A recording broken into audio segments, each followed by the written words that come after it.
Makalipas ang napakaraming buwan, ay nagkita na ulit kami ni Poy Poy.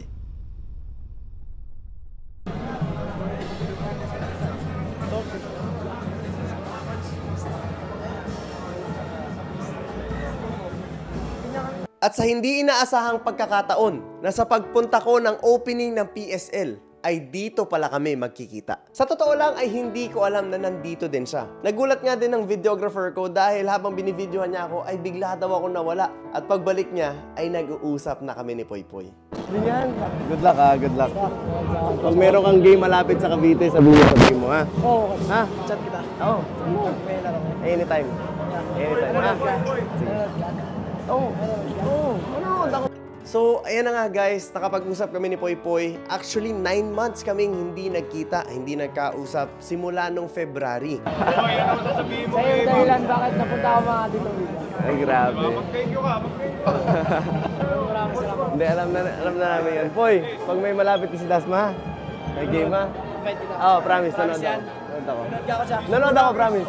Ingat ka sa labi ko. Love you. And ngayon, natutuwa ako na sobrang iba yung aura niya. Sobrang ganda ng ngiti niya at ramdam ko na talagang magaan. To be honest guys, hindi naman din talaga natin may iwasan ang tampuhan sa pagkakaibigan or sa magtotropa. At yun din siguro ang na-experience namin ni Poy Poy. Siyempre may tampuhan, may hindi pagkakaintindihan. Pero natutuwa ako to see Poy Poy being matured. Dahil after 9 months, ay again, wala na ako nakitang bakas ng kahit anong negativity sa kanya. Nakita ko na sobrang ang ganda ng aura niya, and yung ngiti niya, and kung paano niya ako kinausap, and syempre, ganun din ako sa kanya.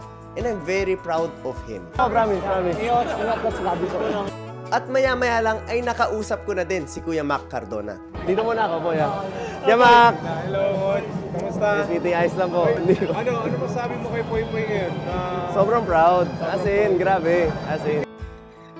Nakakatuwa din talagang isipin na talagang PBA legends ang gumagabay kay Poy Poy. Kaya lagi ko sinasabi sa kanya, kahit ano man nangyari sa inyo, sabi ko, magpasalamat pa rin siya. Kasi kung hindi dahil sa'yo, wala siya sa ngayon. Thank you so much. Saka normal naman yung tampuhan, normal naman yun eh.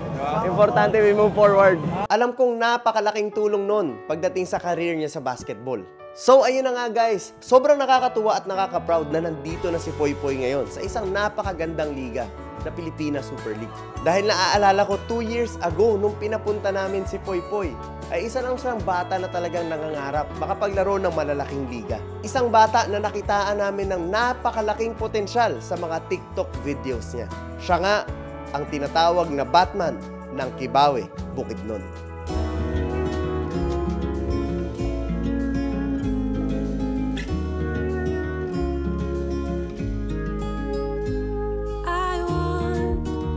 Someone like you to stand by me always, and I dream of a man like you, warm and tender every single day. What if we would join our forces? What a bliss. You make me I love you, I love you, I love you, I love you, I love you, I love you, I love you. You make me wanna live this life to the fullest, to the fullest.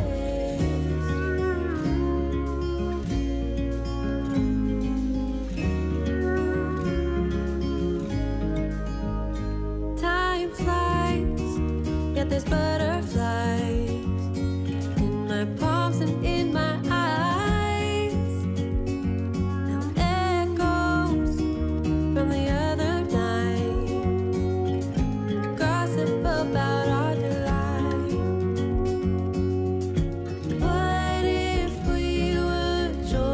Always remember that I'm very proud of you, Poy, and alam kong mas marami ka pang mararating. Kaya tuloy-tuloy lang, and I'm always here for you.